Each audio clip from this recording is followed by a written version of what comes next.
আপোনালোকক সেৱা জনাইছোঁ আৰু মোৰ ইউটিউব চেনেলটিলৈ আপোনালোক সকলোকে স্বাগতম জনাইছোঁ।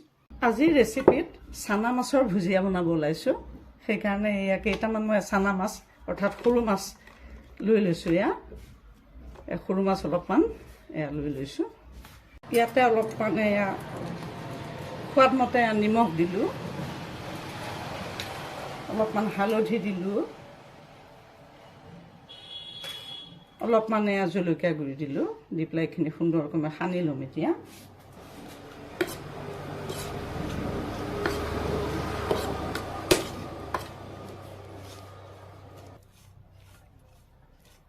এতিয়া এইখিনি ফ্ৰাই কৰিম বলক। চানা মাছৰ ভুজিয়া বনাবৰ কাৰণে মই গেছটো অন কৰি পেলাই টাৱাখন পাতি দিলোঁ।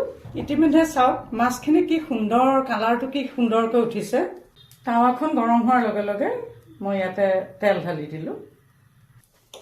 গেছটো মিডিয়াম ফ্লেমত ৰাখিলোঁ আৰু তেলটো গৰম হোৱাৰ লগে মাছখিনি মই ঢালি দিলোঁ। মাছখিনি দুটা ভাগত ভাজিম, এবাৰ দিলে বেছি দিব।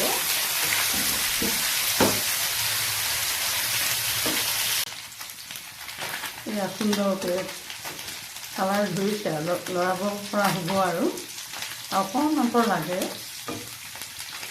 ইতিমধ্যে মাছটোৱে লুটিয়াবৰ হৈ গৈছে। কি সুন্দৰ হৈছে কালাৰটো, এইটো বহুত ধুনীয়া দেখিছে। খাবলৈ অতি সুস্বাদু হয়। লোকেল মাছ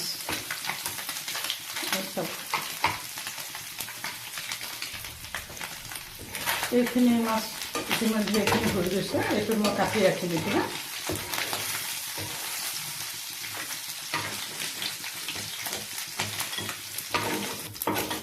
ইয়াতে মই বাকী কেইটা মাছ পেলাই দিম এইখিনি তেলতে।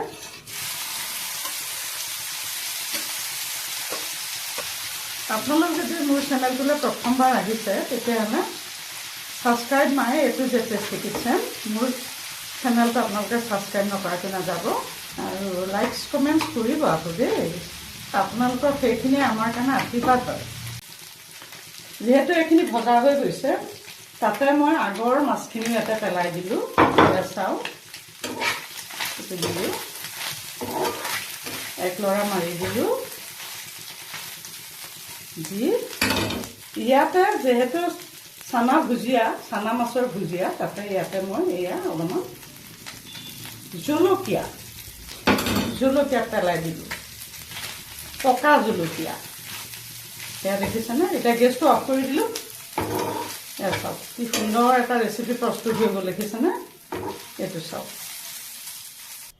ইতিমধ্যে চাওক কি সুন্দৰকৈ মাছৰ চানা ভুজিয়া প্ৰস্তুত হৈ গ'ল। গতিকে এই সুন্দৰ ৰেচিপিটো আপোনালোকেও সুন্দৰকৈ বনাই খাব। আৰু এটি নতুন ৰেচিপি লৈ অহাৰ প্ৰতিশ্ৰুতিৰে আজিলৈ মই ইমানতে সামৰিলোঁ। নমস্কাৰ।